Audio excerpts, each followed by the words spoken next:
She was feared, banished, shunned by her own kind for reasons I could barely comprehend. The galaxy thought she was powerless. Her people assumed no one could change her fate.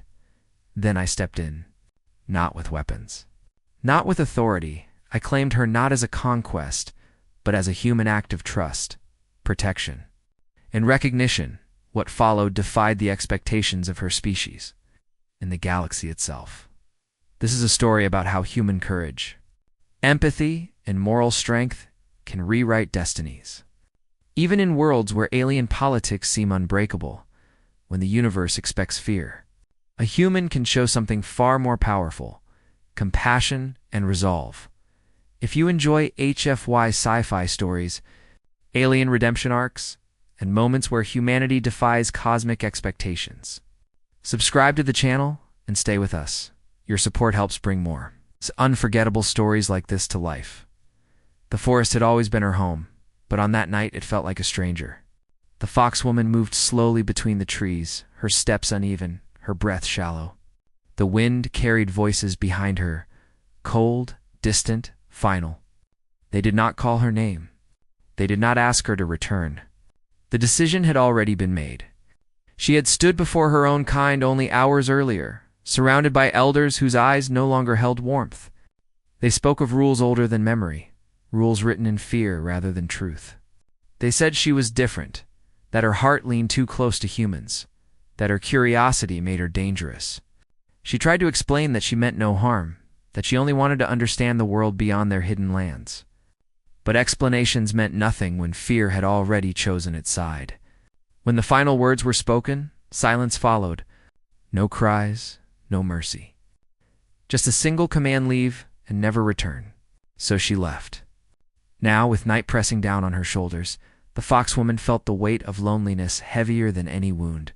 Her long tail dragged softly across the ground, fur dirty and tangled from her escape.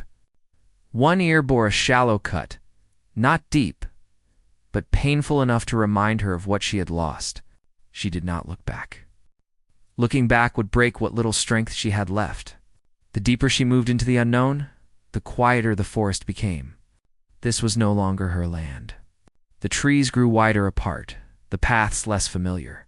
She had crossed an invisible line, the border between her world and the human one. She had heard stories about humans all her life. Some said they were cruel. Others said they were weak. Most said they could not be trusted. Standing alone in their territory, she wondered which story would become her truth. Her legs finally gave out near a narrow stream. She collapsed beside it, the cool water brushing her fingers.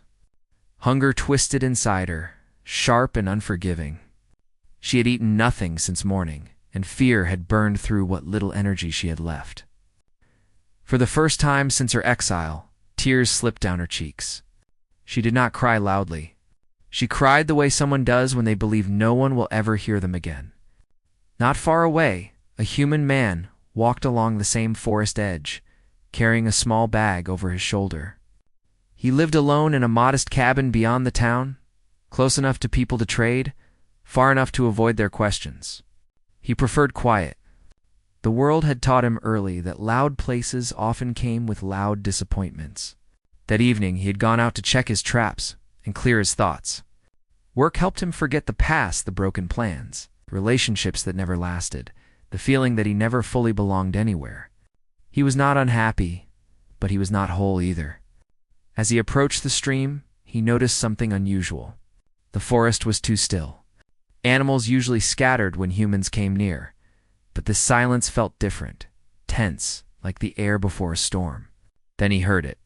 A soft sound. Not quite a cry, not quite a breath. He stopped. At first, he thought it might be an injured animal. Slowly, carefully, he stepped closer, pushing aside low branches. What he saw made him freeze. By the stream lay a figure unlike anything he had seen before. She looked partly human, partly fox, with ears folded low in exhaustion and a long tail resting in the dirt. Her clothes were torn and simple, her hands trembling as she tried to push herself upright. For a moment, fear flashed through his mind. Every warning he had ever heard about creatures of the forest rushed forward, His body told him to step back, to leave, to pretend he had seen nothing. But then she looked up. Her eyes were wide, not fierce. They held pain, not threat. Fear, not anger. She tried to stand, failed, and lowered her gaze as if expecting a strike that never came. The man's fear softened into something else, recognition. Not of what she was, but of how she felt. He knew that look. He had worn it himself once, standing before people who had already decided he did not belong. He spoke without thinking, his voice calm but unsure. "I'm not here to hurt you." The foxwoman flinched at the sound of human speech, but did not run. She could not. Her body would not allow it. Instead, she watched him closely, ready for the worst. He took one careful step closer, then stopped, giving her space. He knelt slowly, lowering himself so he would not seem taller or threatening. "You're hurt," he said, more to himself than to her. She shook her head slightly, though it was not entirely true. Her wounds were small, but her strength was gone. Words felt heavy in her mouth. When she finally spoke, her voice was soft and uneven. "I won't trouble you," the way she said it. Like a promise, like a plea made his chest tighten. "You're not troubling me," he replied. "You're freezing."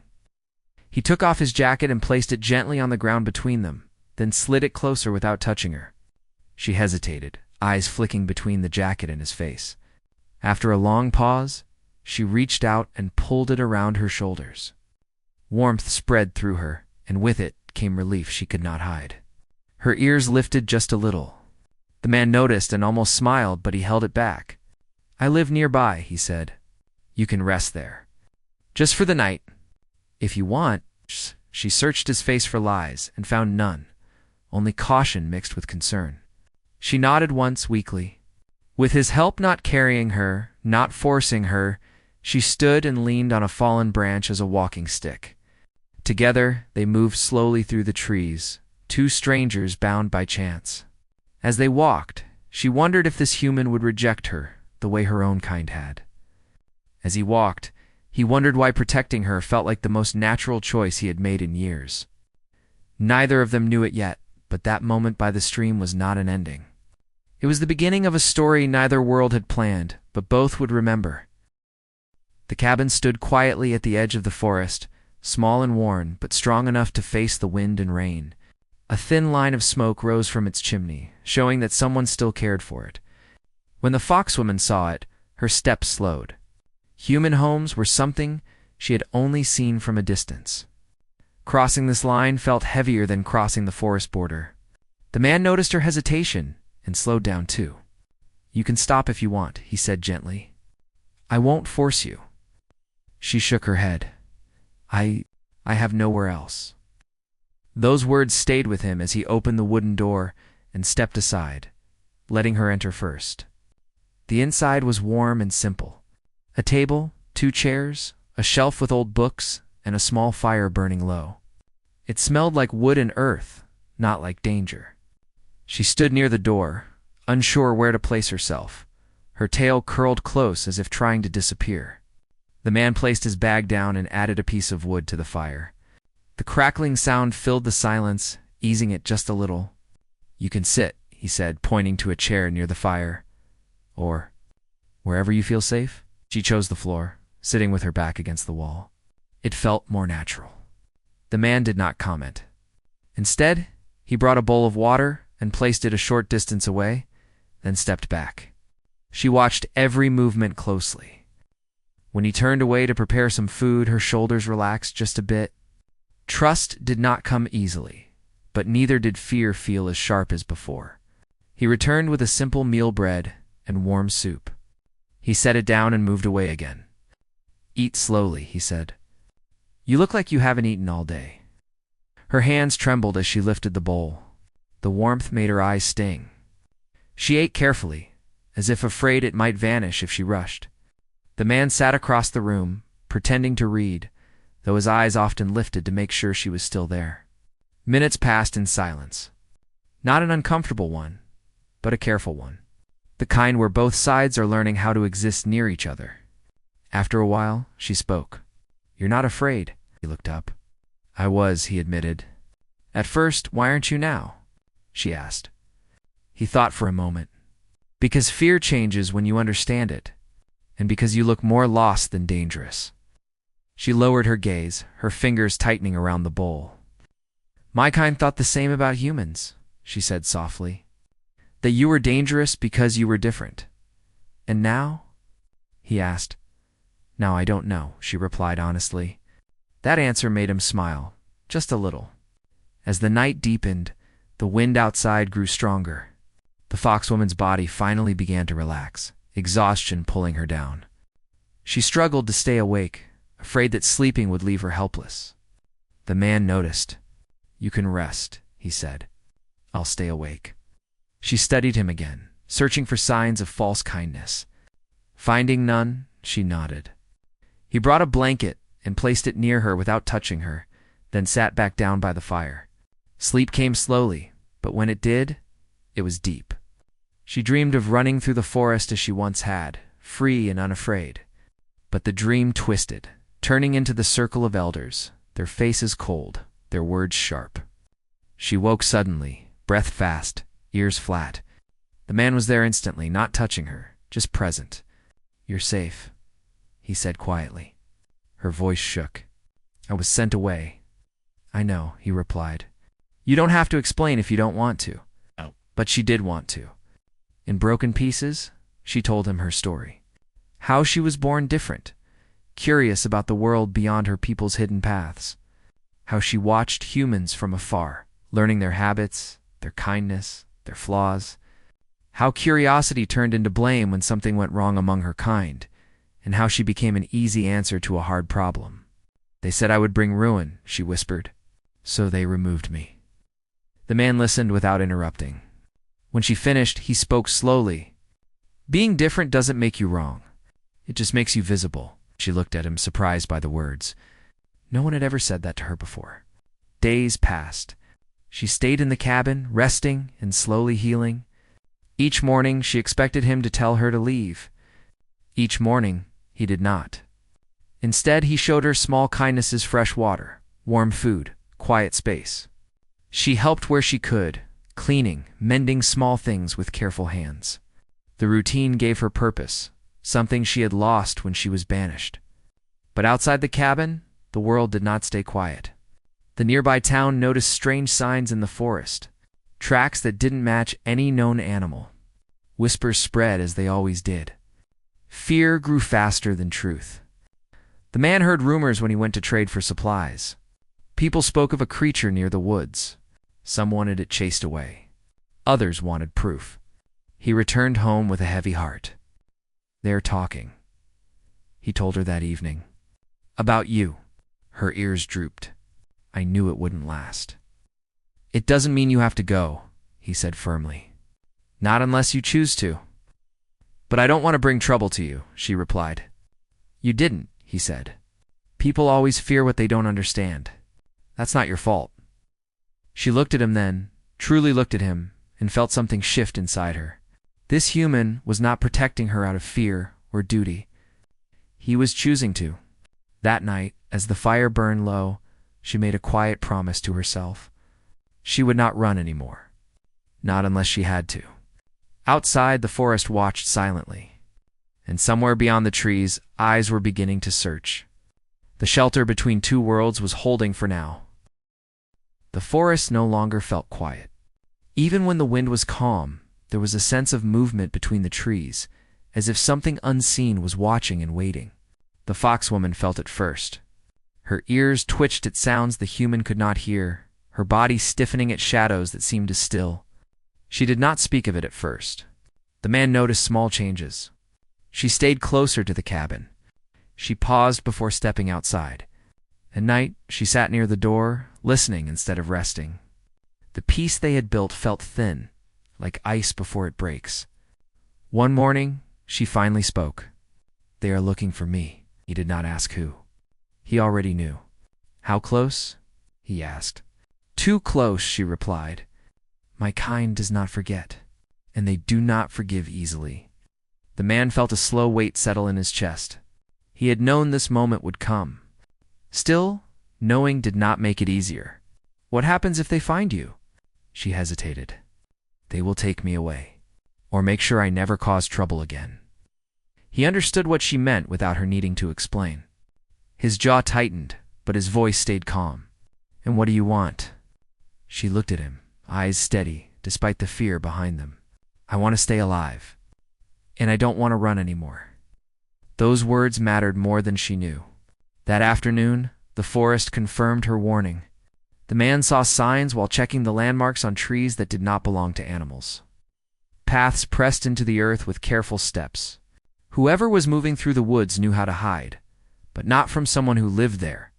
He returned to the cabin faster than usual. They're here, he said. She nodded. I felt them this morning. They stood in silence, the fire crackling softly between them. There was no panic, only a heavy understanding. The foxwoman gathered her courage. You should tell them you didn't know, that I tricked you. He looked at her sharply. No, you could be hurt because of me, she said. They won't care that you're human. They'll care that I chose, he replied. That word stayed in the air between them. As the sun lowered, the forest finally revealed its visitors. 3 figures stepped into the clearing, moving with quiet confidence. They looked similar to the foxwoman, but their presence felt colder, harder. Their eyes scanned the cabin, then settled on her. So, one of them said, voice calm and sharp, you survived. The foxwoman stepped forward before the man could speak. I did. You were told never to return, another said. I haven't, she answered. You followed me. Their gaze shifted to the man. This human shelters you. He did, she said. I asked for it. That does not change the rule, the first replied. You belong to us.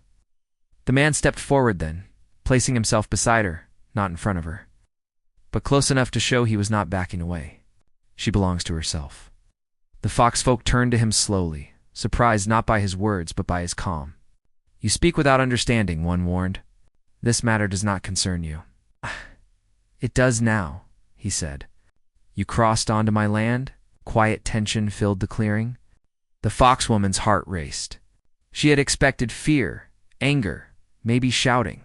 Instead, there was something more dangerous, control. You would challenge us for her? The leader asked. I would protect someone who is cast out for being different, the man replied. If that's a challenge, then yes. The foxwoman looked at him, shocked. You don't have to, he glanced at her briefly. I know. The leader's eyes narrowed. Do you know what it means to claim responsibility for one of us? I know what it means to stand by a choice, he said. Silence stretched. The forest itself seemed to hold its breath. At last, the leader spoke. If you claim her, you claim the risk. The consequences. The anger of those who believe she should not exist freely. I accept that, the man said. The foxwoman felt something break and heal inside her all at once. No one had ever chosen her openly before. Not without fear. Not without conditions. You would bind yourself to her fate. The leader pressed. I already have, he answered. The foxfolk studied them both. They had expected pleading, running, fear. Instead, they found resolve. It unsettled them. This is not over, the leader said finally.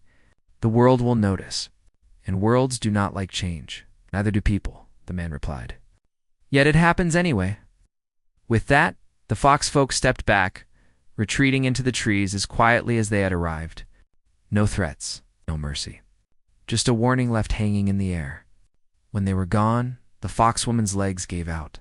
The man caught her before she fell, steadying her without pulling her close. She breathed hard, shaking. You shouldn't have done that, she whispered. I know, he said, but I would do it again.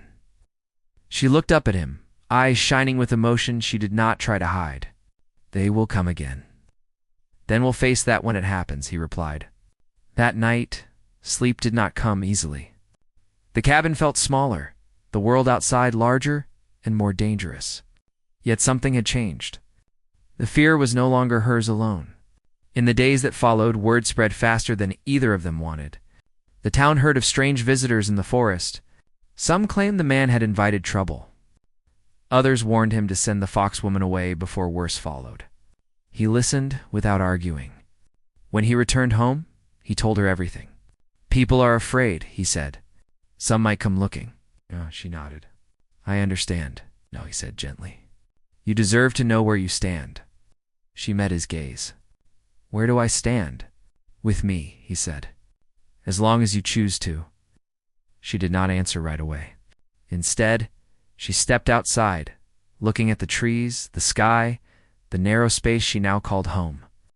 For the first time since her banishment, the future did not feel like a wall. She returned to him and spoke clearly. "Then, I choose to stay." The forest listened. And somewhere beyond the cabin, forces older than fear began to take notice of a simple truth. One human voice had changed the balance between two worlds. The days after the encounter felt heavier, as if the air itself carried weight. Nothing visible had changed, yet everything felt different. The forest still stood tall, the cabin still creaked in the wind, and the fire still warmed the room at night. But now, every sound carried meaning, every silence felt watched. The foxwoman woke earlier each morning. She listened before stepping outside, her ears turning toward distant movements. She no longer wandered freely. Not because the man asked her to stop, but because she understood what attention could bring. Being seen now meant danger, not only to herself, but to him as well. The man noticed her caution. "You don't have to hide here," he said one morning as they shared a quiet meal. "I'm not hiding," she replied. "I'm being careful." He did not argue. He had learned that her caution came from experience, not fear alone. Soon, the pressure came from the human side as well. People from the nearby town began to visit more often. At first, they came with questions disguised as concern. Was he well? Had he seen anything strange? Was it true that something unnatural lived near his home? He answered calmly, never lying, never offering more than needed. Yes, he was fine. No, nothing dangerous had happened. Yes, he lived alone. But fear grows quickly when fed by imagination. One afternoon, a small group stood at the edge of his land, not crossing the line, but not leaving either. Their eyes searched the trees, their voices low and tense. The foxwoman watched from the cabin window, her heart tightening. "They're afraid," she said quietly. "They always are," he replied. "They will blame you," she warned. "They already are. I can live with that," he said. "I've lived with worse." That night, the foxwoman could not rest. Guilt pressed down on her chest, heavier than hunger ever had. She sat by the fire long after the man had gone to sleep, staring into the flames. Every crackle sounded like a question she could not answer. Before dawn, she made a decision. When the man woke, he found her standing near the door, her small bag already packed. Her ears were lowered, her expression calm but resolved. "I'm leaving," she said. He froze. "Why?" "Because this is the price of your choice," she replied softly. "And it's too high." He stepped closer. "You think sending yourself away will fix this?" "It will protect you," she said. "They won't stop while I'm here." He shook his head. "You didn't ask me to choose you. I did that on my own. And now I'm asking you to choose yourself," she replied. Silence filled the room. He looked at her, really looked at her, and saw not weakness, but strength shaped by pain. "I won't force you to stay," he said finally. "But don't leave because you think you owe me. You don't." She lowered her eyes. "I don't want to be the reason you lose everything." Placed a hand on the table, steady. "You're not the reason. Fear is." She hesitated, torn between relief and responsibility. "What if they come again? What if it gets worse?" "Then we face it," he said. "Together, or not at all." Something inside her shifted. All her life, she had been told survival meant standing alone. Now someone was offering her something different. Not safety without cost, but companionship without conditions. She slowly set the bag down. From that day on, she stopped thinking of herself as a burden. She began to stand taller, moving with purpose instead of apology. She helped more openly, repaired what she could, learned the rhythms of the land from the man. In return, she taught him how to listen to the forest, to the quiet signs humans often miss. Yet the danger did not fade. One evening, Raised voices echoed from the forest edge. A group from the town had crossed onto his land, torches held high, fear burning brighter than the flames. The fox woman stood still, heart pounding, but she did not run. The man stepped outside, placing himself clearly in view. "You shouldn't be here," he called out. "She's the reason strange things are happening." Someone shouted, "Send her away." "There's nothing strange about fear," he replied. "And she's done nothing to you," they argued. Voices overlapped. Accusations grew louder. The fox woman walked out beside him. The crowd fell silent. She did not hide her ears or tail. She did not bow her head. She stood straight, her voice calm when she spoke.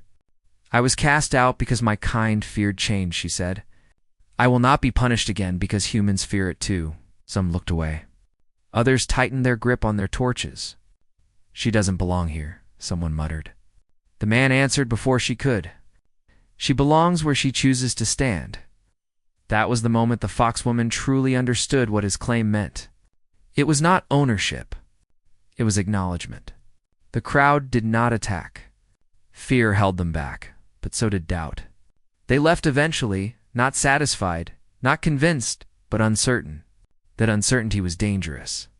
That night the foxwoman sat alone outside, watching the stars. The man joined her, sitting nearby without speaking. "I was raised to believe my worth came from my people," she said quietly. "When they cast me out, I thought I had none left. And now?" he asked. "Now I know worth isn't given," she replied. "It's chosen," he nodded. Far away, beyond sight, the foxfolk watched as well. They saw her stand openly. They saw the humans stand with her. And they understood that removing her would no longer be simple. She was no longer just an exile. She was someone who had chosen her place. The world around them shifted slowly, resisting change with every step. But change had already begun, not through force, not through power, but through two lives refusing to move backward. And as the fire burned low and the night stretched on, the foxwoman no longer wondered if she deserved to stay. She knew she had earned her place not by being claimed, but by standing and being seen. The final days of waiting felt longer than all the time before them. The forest seemed to hold its breath, caught between what had been and what was coming. The foxwoman sensed it in the way birds stayed quiet and how the wind changed direction without warning. Something was moving toward them, not in haste, but with purpose. She did not tell the man at first. She did not want fear to be the first thing they shared that day. Instead, she helped him as usual. They repaired a broken fence, gathered wood, and prepared food. Every simple action felt important, like a memory being carefully placed where it could not be lost. The man noticed her focus, the calm in her movements. "You're quiet today," he said gently. She nodded. "I'm listening to what?" he asked. "Two endings," she replied. "And beginnings." He understood more than she expected. That evening, as the sun dipped low and painted the sky in soft colors, the forest finally spoke. Footsteps approached the clearing, not hidden this time, not cautious. The foxfolk stepped forward openly, more than before, their faces calm but firm. The foxwoman stood straight. She did not step behind the man. She stood beside him. The leader spoke first. "You have made your choice clear." "I have," the foxwoman replied. "You rejected our authority," the leader said. "I rejected fear," she answered. "There is a difference." The foxfolk shifted slightly, unsettled by her confidence. She was no longer the one they had banished. She no longer looked small. "You cannot live between worlds forever," one of them warned. "You must belong somewhere." "I do," she said. "Right here." The leader turned to the man. "And you still accept the weight of that choice?" He did not hesitate. "Yes." Silence followed. The forest waited. At last, the leader spoke again. "Then hear this. We will not claim her. Not because we forgive, but because she no longer belongs to us." The foxwoman felt a deep ache loosen inside her chest. Not relief exactly, but release. "You are free," the leader continued, "but freedom has a cost. There will be no return. No protection from our kind. No place among us if the world turns against you." The foxwoman nodded. I understand. The fox folk turned away, disappearing into the trees one final time. There were no threats, no promises, just an ending. When they were gone, the forest felt lighter. The man exhaled slowly, not realizing he had been holding his breath. Is it really over? I asked. It is, she said, for them. Life did not become easy after that, but it became honest. Some people from the town still feared her. Others grew curious. Time softened what fear had hardened. She did not hide anymore. She walked openly, helped when she could, and spoke calmly when spoken to. Slowly, suspicion turned into quiet acceptance. The man stood by her, always steady, never loud. He did not defend her with anger. He defended her with consistency. People learned that nothing terrible happened when she stayed. Crops still grew. The forest remained calm. One morning, as they watched sunlight spill across the land, the fox woman spoke. I need a name. He looked at her surprised. You already have one. Not one that belongs to this life, she said. Not one I chose. He nodded. What do you want it to mean? She thought for a long moment. I want it to mean still here. He smiled softly. Then that's what it will mean. They built something together, slowly and carefully. Not just a shared space, but a shared life. They learned each other's silences, each other's fears. There were arguments, mistakes, days when doubt returned, but there was no abandonment. The fox woman often thought about the night she had been banished. How she believed her story ended there. How wrong she had been. Now, when she stood at the edge of the forest, she did not feel caught between worlds. She felt rooted. People began to tell stories. Some said a human had changed the fate of a foxwoman. Others said a foxwoman had taught a human how to stand firm. The truth was quieter and stronger than either version. They had chosen each other. One evening, as the fire burned low and the stars filled the sky, she spoke again. Do you regret it? He looked at her. Not once. She nodded, her tail resting comfortably at her side. Neither do I. The world had not accepted her all at once. It never would. But it had made space. And sometimes that was enough. She was no longer the foxwoman who was banished. She was the foxwoman who stayed. And the man who claimed her had never owned her only, stood beside her when it mattered most. Together, they had written a story no one else could erase.